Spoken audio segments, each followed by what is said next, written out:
This is 99% Invisible. I'm Roman Mars. A good neighborhood should accomplish a number of important functions. A good neighborhood keeps people safe. A good neighborhood makes you feel like you're a part of something. A good neighborhood makes the lives of its residents just generally good. Not all of us were lucky enough to grow up in a neighborhood like that, but for over half a century, millions and millions of kids around the world at least got to experience it through their television sets. Sunny day, sweeping the clouds away. On my way to where the air is free. Getting down there, how to get to Sesame Street. I think it has formed so many children's views of the world and how to interact with people and how they think life should be. This is Anna Coday. She's a journalist who covers the built environment and public space for the New York Times. Like, it's actually shaped not only children's education, but also our physical built environment. Like, at this point, there are actual streets that are renamed Sesame Street in cities across America. Recently, she wrote about one of the most influential city blocks in the world, Sesame Street. Like millions of other kids, Anna grew up an Elmo fan, which is what kind of inspired the article. I selfishly wanted to see the set of Sesame Street. So I was like, how can I come up with a story that fits into my beat? Is there like something fun and silly we could do with one of the Muppets? Like, could Elmo show us around his apartment, like an apartment tour? By the way, I'd 100% watch the Elmo Architectural Digest tour. I was thinking more and more, and I was like, we don't really see that much of his home. It's not really about that. It's more like the neighborhood and the community. For over 50 years, Sesame Street has been teaching children language, math, and core development lessons. But Anna contends that the show has also been quietly educating kids about good urbanism and what a healthy neighborhood should look like. After my article came out, I had a lot of people reach out and say, you know, I think this is why I always wanted to live in a walkable neighborhood, was because I watched Sesame Street growing up, and that kind of shaped my idea of how life should be. And what's funny is, like, on the show, you see Muppets, you see children, and you see adults. So you have all these different ways of kind of imagining life. But in order for us to tell you how to get to Sesame Street, we first need to begin with a woman named Joan Gance Cooney. Research is woven into the total fabric of the show. Every segment is being tested and evaluated by the toughest critics of all, the children themselves. I think it's fair to say that by the time our program goes on the air, it will be the most thoroughly researched show in the history of the medium. Joan Gance Cooney was this media executive. She had just won an Emmy for this documentary she'd done on the War on Poverty program. And yeah, naturally, cute little monsters are next. No, but she viewed television as this tool to effect change. Cooney was a former journalist turned television producer who was galvanized by so many of the social issues plaguing 1960s America. And working on the documentary made Cooney deeply aware of the inequalities in early childhood education specifically. In 1966, the same year she won the Emmy, she worked on this study called The Potential Uses of Television in Preschool Education. Television programming at the time was described as a, quote, vast wasteland by the then FCC chairman.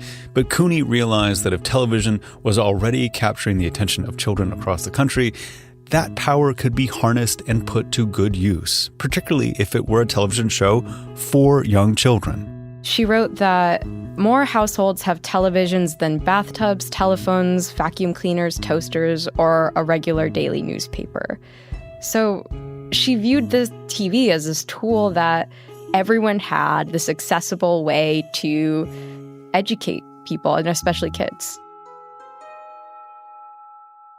This study led to the creation of the Sesame Street Workshop.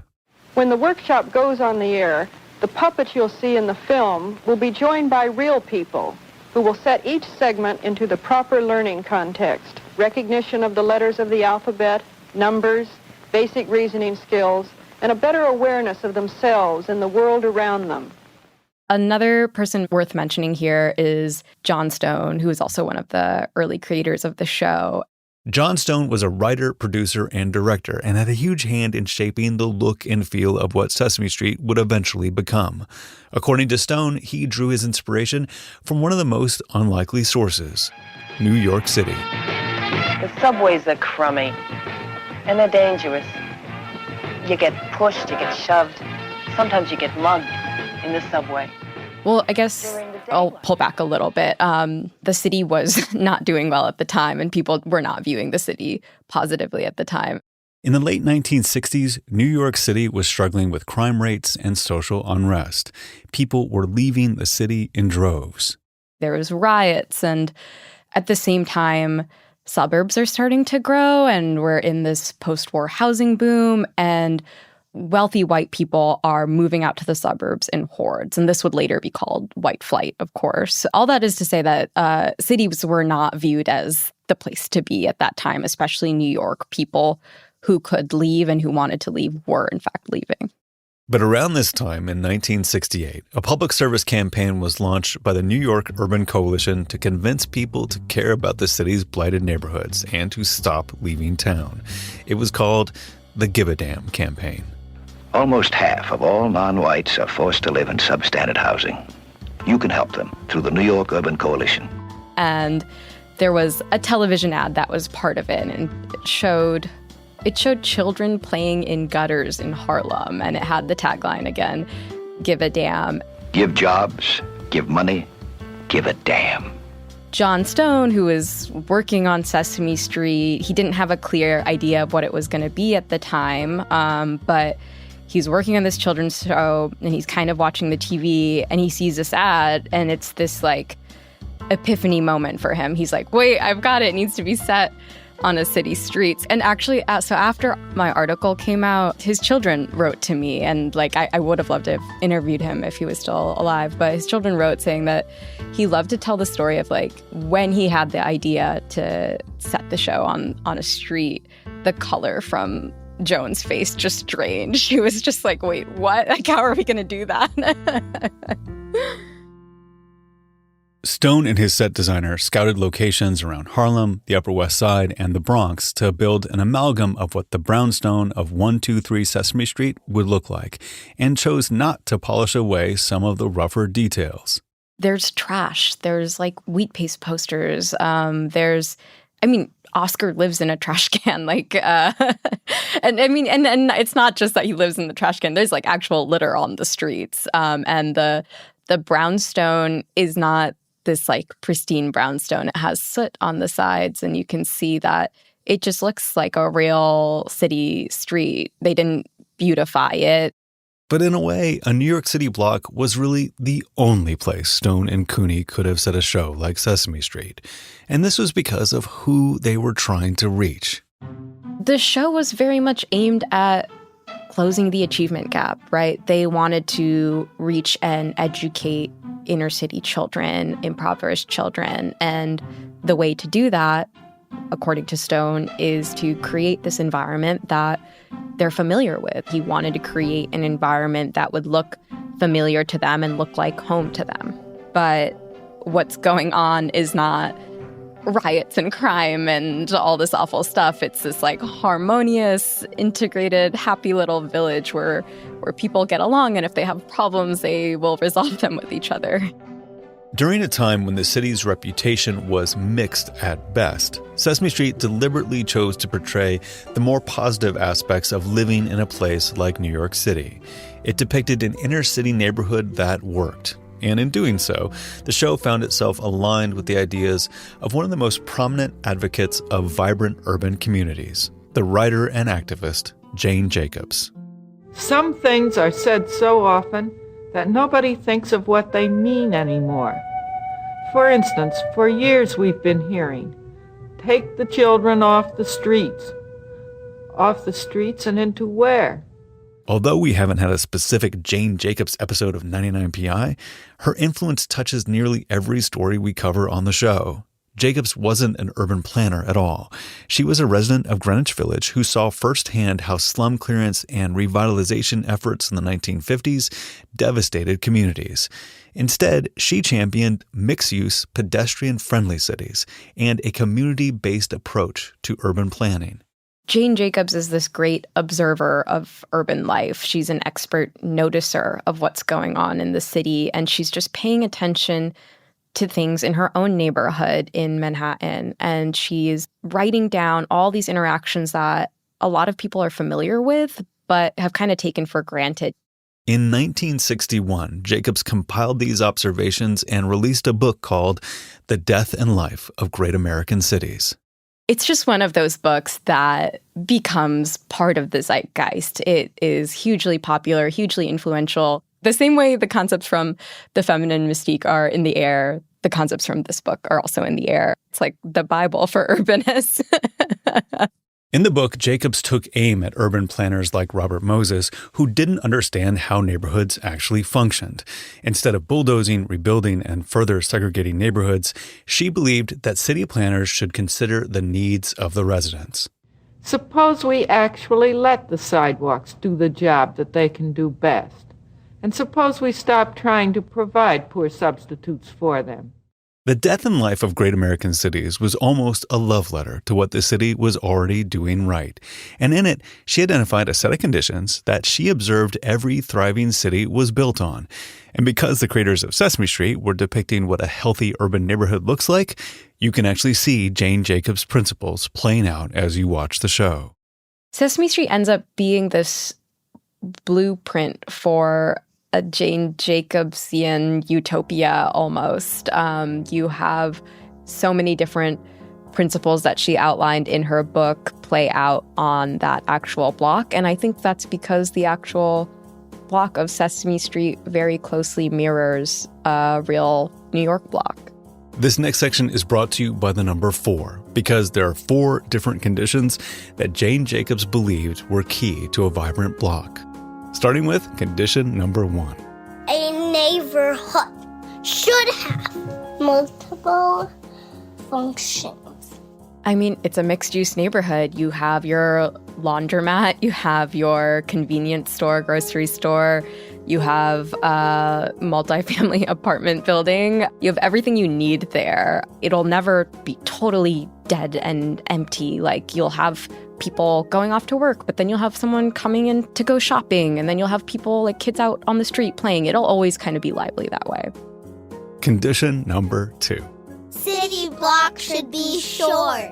The beauty of the blocks being short, especially on Sesame Street, is that you have more contact with people. In a real city, too, that's the case, right? When blocks are shorter, it allows for many different paths and many different experiences and many different casual encounters for pedestrians. You're turning corners all the time and you're seeing new things. And it's just more, I'm trying to think of a better way to say it, but it's more dynamic that way. Condition number 3. There's a need for old buildings. New buildings and old buildings must mingle in a single district. In case you didn't quite catch that, the third condition is there is a need for aged buildings, and both old and new buildings must mingle together in a single district. This is because new buildings are expensive, and rent reflects construction costs. If a neighborhood only has new buildings, the cost drives out diversity of businesses and people who can afford to stay there. You could see this dynamic playing out on Sesame Street. There was a redesign in the 90s, and the set designers added a new hotel, a new apartment building, and the brownstone was still there. And one of the designers at the time said it was, and this is his quote, he said it was meant to look like a survivor of gentrification. But I say that to say you have this mix of the new and the old on Sesame Street. Condition number 4. Don't want to do this anymore. You're just making me say stuff. Why can't I say whatever I want? Our kid narrators are clearly coming apart at the seams, so I'll handle this last one. The fourth condition is that a neighborhood should have a dense concentration of people. This is key to a healthy city because high density supports the local businesses of a mixed-use neighborhood, and having more eyes on the streets helps keep them safer. Like all of these principles are intertwined, right? Like the dense concentration of people also goes hand in hand with the neighborhood serving multiple functions. Like you have people just living there and maybe doing their laundry, and then you also have people working there like Mr. Hooper. So there's always at any given time a lot of people there. Jacobs believed that when these four conditions come together, cities become safer, more economically stable, more diverse, and more alive. And that when that happens, you can see it all unfolding on the sidewalk level. Jacobs even identified a type of spontaneous dance that pedestrians unknowingly perform when all these elements align. The sidewalk ballet. The sidewalk ballet is the term that Jane Jacobs coined to refer to all of those like casual, improvised interactions that will happen in the public sphere of the sidewalk. It's the systematic dance of neighbors, shopkeepers, kids, workers, and strangers moving through shared space, recognizing familiar faces, having spontaneous conversations, and watching out for one another. It's the visible manifestation of a neighborhood that's working the way it should. You can think about walking down a city block and you'll see a mom pushing a stroller. You'll see the shopkeeper like rolling up their gate and opening for the day. You'll see someone walking their dog. Maybe you see a neighbor you know. And it's all of these people passing you by, and maybe you're saying hello. We actually see the sidewalk ballet playing out in the very first scene of the very first episode of Sesame Street. Sally, you've never seen a street like Sesame Street. Everything happens here. You're going to love it.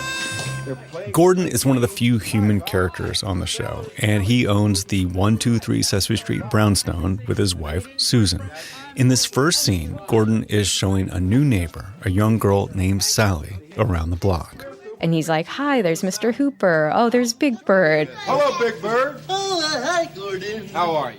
A man buys a newspaper from Mr. Hooper. Gordon's wife, Susan, pops her head out of the window to say hello. Oh, you just moved in, huh? Yeah. Well, will you come back and see me later and have some milk and cookies with me?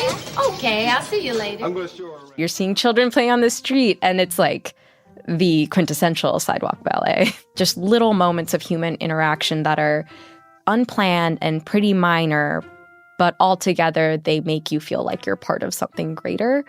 And we see that all the time on Sesame Street.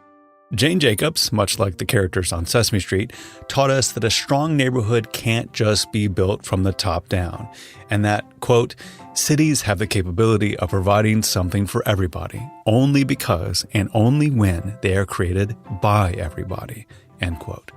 But of course, not every urban planner bought into this community-driven vision, and while Jane Jacobs came up against Robert Moses, Sesame Street faced Ronald Grump.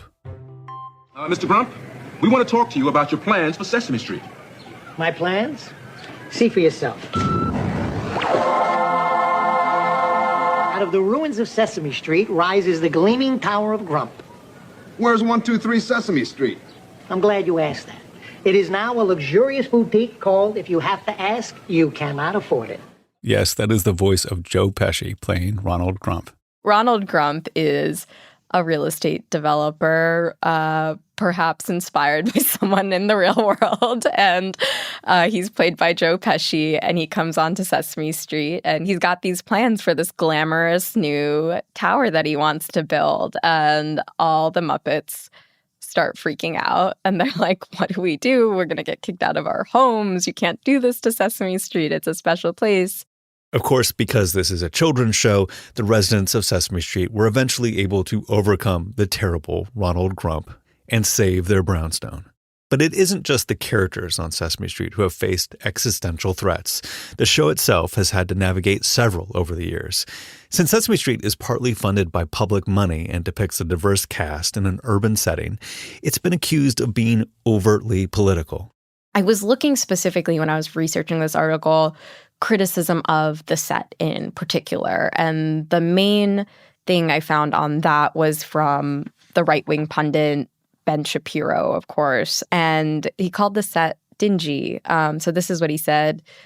Unlike other children's shows, Sesame Street took place in a dingy setting, an urban neighborhood street. One of the characters, Oscar the Grouch, lived in a garbage can.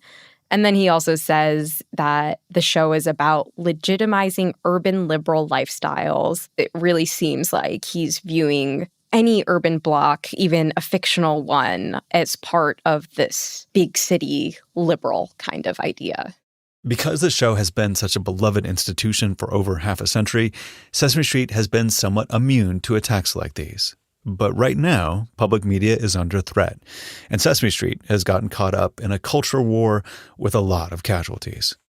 I think there was a point where people would be too scared to touch something as beloved as Sesame Street, but the fear of that has gone out the window pretty much. Sesame Street is facing probably its biggest challenge in decades, which is a shame. Because at a time when Americans increasingly don't know their neighbors and communities feel more fractured than ever, Sesame Street still shows us something different. A block where people of all backgrounds actually talk to each other, look out for each other, share space not just peacefully, but joyfully. That vision feels almost radical now, and maybe depicting that gap between idealism and reality has always been the point. You know, I think Sesame Street is very idealistic. I think the creators wanted to give children a vision of how urban life could be. But there's also a power within that kind of idealism, I would say. The strongest example of that idealism came from the actor Loretta Long, who played Susan, the owner of the 123 Sesame Street brownstone. And this is what she said in her memoir. Not only were we a Black married couple, we also owned that house. We had some strange tenants like Big Bird, Oscar the Grouch, and Ernie and Bert, but we were landlords, which was not the typical case for Black families on television. And I think that kind of tells you why it's important to be idealistic at times. It's already a show that has little monsters running around, right? Like, why not show something like Black home ownership? The stories we tell our children shape what they believe is possible. So whether those stories are that they deserve to own a home one day, or that they have the power to build better cities, or that kindness matters, luckily, we have Sesame Street to tell them. After the break, I speak with architecture critic Alexandra Lang about her Pulitzer Prize-winning essays on children and urban spaces. Stay with us. Welcome back.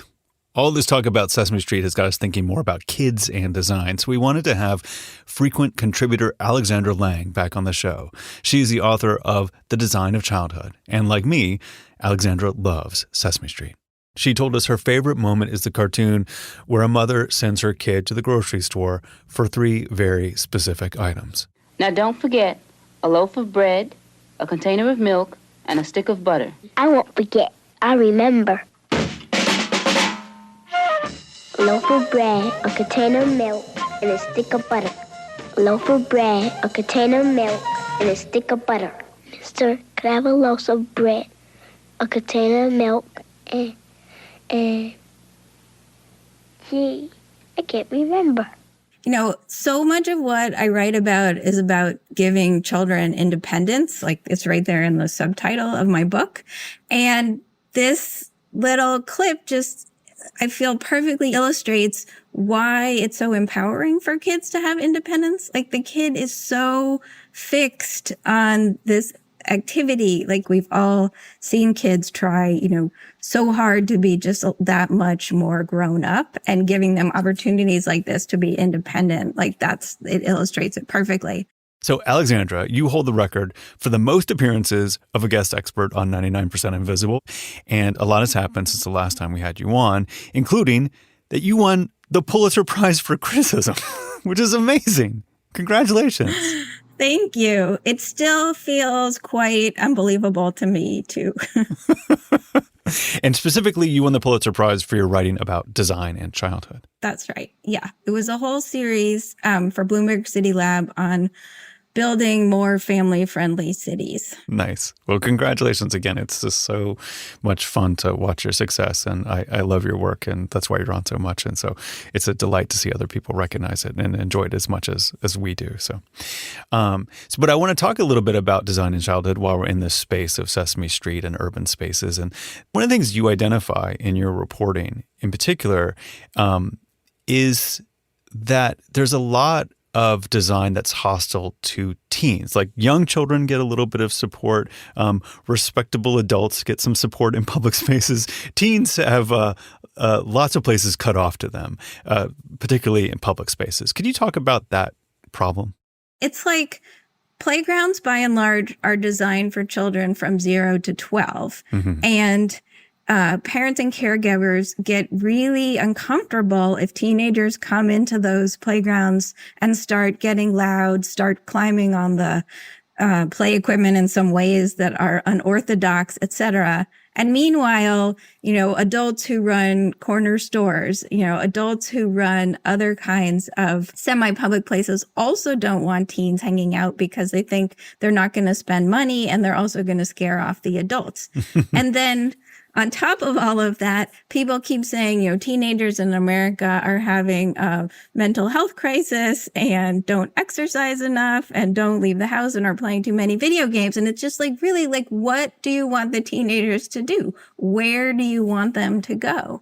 Yeah. And so, I've tried a lot in my work to advocate for teenagers not being scary, but also to describe the kind of places that teenagers actually like and, kind of might want to be out there in the world. And one of the places you describe in your book was designed by a design studio called WRT Design. They made an amenity that goes against this trend of excluding teens, and made a park or designed a park that was really kind of teen friendly. Actually, it's kind of open to all people, but the fact that it focuses a little bit on teens is what's particularly notable about it. And it was this FDR park in Philadelphia. So what did they make? So, it's the Anna C. Verna Playground in FDR Park, which was designed by WRT and Studio Ludo, who are kind of a playground design expert firm. And the object that they designed, they call the Mega Swing, which is this amazing swing set that is a 120 by 100 foot ellipse that has 20 swings hanging from it and a seating area in the middle. And basically it takes, your ordinary playground swing and jacks it up beyond anything that most people can imagine. And the swing set also has 5 different types of swings for basically any ability level, right, most of which can be used communally or in groups. So the idea is really making the swing into a social space that is also physically challenging and kind of like a puzzle to solve as you figure out how to get higher, stronger, faster on any one of the swings. Yeah, they have ones that are kind of like a 2-person swing that kind of function together. They have these ones that with the netting. I've seen these more commonly that you can kind of lay down in. Yeah. It looks delightful and inviting and kind of amazing. Yeah, it really is because, I went there once and there was a group of teenagers who all piled on one of the adaptive swings, which are those molded plastic kind of heavy duty swings, intended for people with disabilities. But they piled 4 different people on it, standing up and sitting down, and began rocking it really fast, back and forth, and then jumping off when it reached the height. So it's somehow making this swing into a slightly unfamiliar object, I think also really fires up people's imaginations on okay, I don't have to swing in just one way, and maybe I want to swing with my friends, and it becomes a whole story in itself. Yeah. What does a swing in particular provide that other sort of apparatus or other sort of amenities inside of a park doesn't provide for teens? Well, when people are thinking of park provisions for teens, usually they're thinking about sports courts, especially basketball courts, or they're thinking about skate parks. But not every teenager, wants to ball or wants to skate. And the swings really open up another avenue for physical activity, but also for social activity, because swings can just be something that you can sit on and chat with a friend. If you want to be outside, you want to be in public, you want to be hanging out, but you don't want to do either of those specific sports activities. Yeah. And, why is a large mega swing like a good way to attract teens? Like you wouldn't necessarily assume they'd be drawn to that, but why does it work? I think because older kids and teens don't necessarily want to use something that looks like it's been designed for kids. But the designers of this playground were very careful. Like there isn't a lot of plastic. There aren't a lot of bright colors. Everything is kind of nature toned, stainless steel. So it doesn't necessarily scream, this is for kids.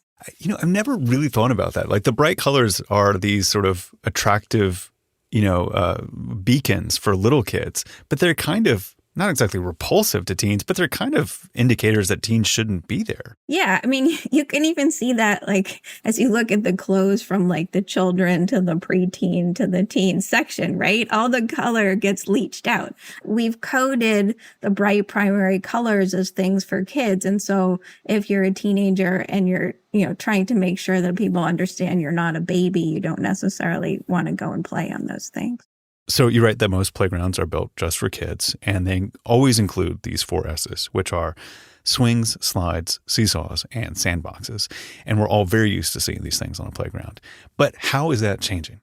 Well, unfortunately, the sandbox and the seesaw are becoming somewhat endangered. Sandboxes because they're very high maintenance, and seesaws also because of fall dangers.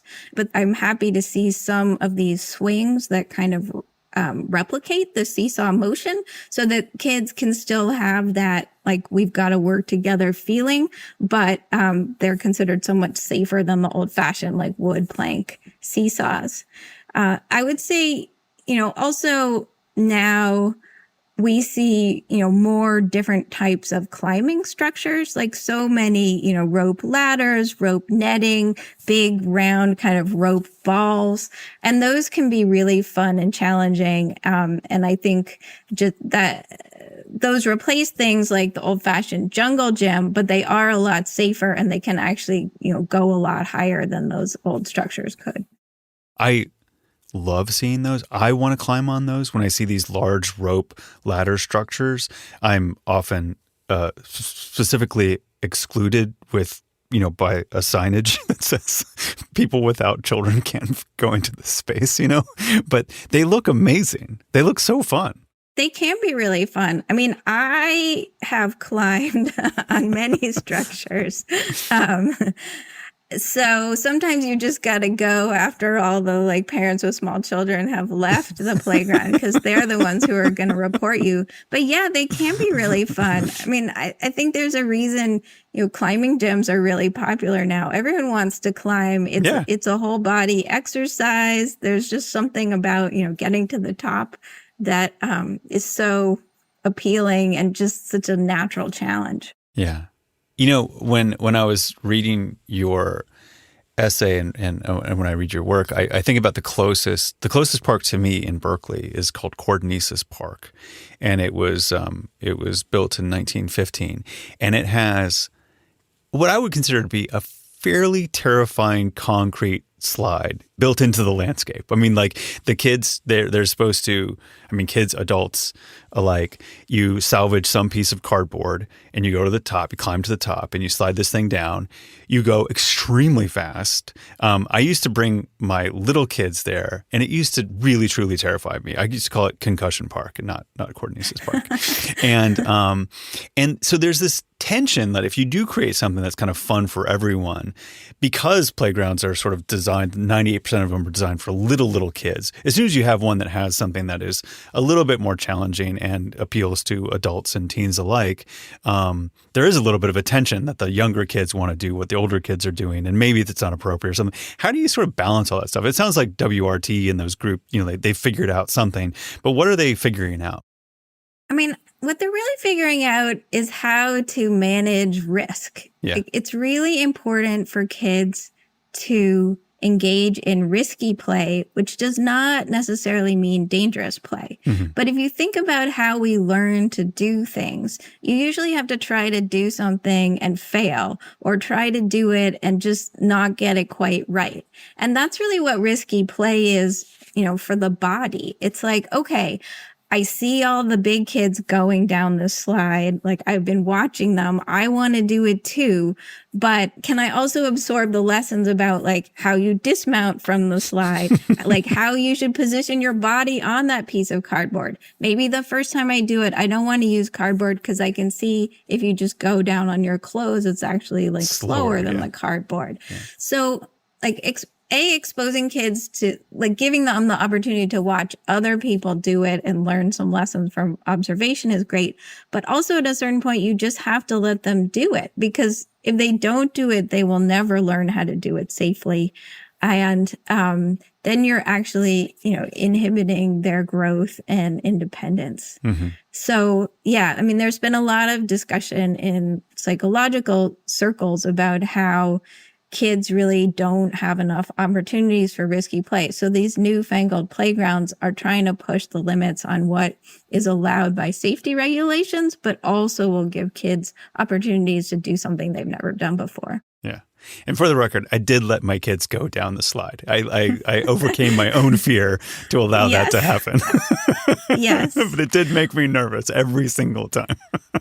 Well, I mean, have you watched the video of the cop slide in Boston? No. Do you know about that? No, I don't. Okay. So when they remodeled the big plaza outside Boston City Hall a couple of years ago, they put in a playground right next to City Hall, which I think is amazing symbolically. Yeah. And there is a long metal slide as part of that playground that goes down a hill. And gosh, I think it was 2 years ago, there was this viral video of a policeman going down the slide, and he goes down the slide and he just shoots out the end like a bullet. And all of these people were like, oh my God, what happened? And the truth was, the cop did not know how to use the slide. The cop was like heavier than a child, was wearing a polyester uniform, and like hadn't been on a slide in years. So he was not using the slide right. Plenty of children had used the slide safely. I went and used the slide because I go on slides all the time. I used it perfectly safely. But it became this kind of viral moment, like, oh my God, like, what are they doing to the children with these new playgrounds? And it was just that it was the cop's error, not the playground's error. That's a fantastic. Well, it is a pleasure to talk with you. I'm so excited by your success and your recognition by the Pulitzer Committee. Thank you so much for speaking with me. I enjoyed it. Me too. Thanks again for having me.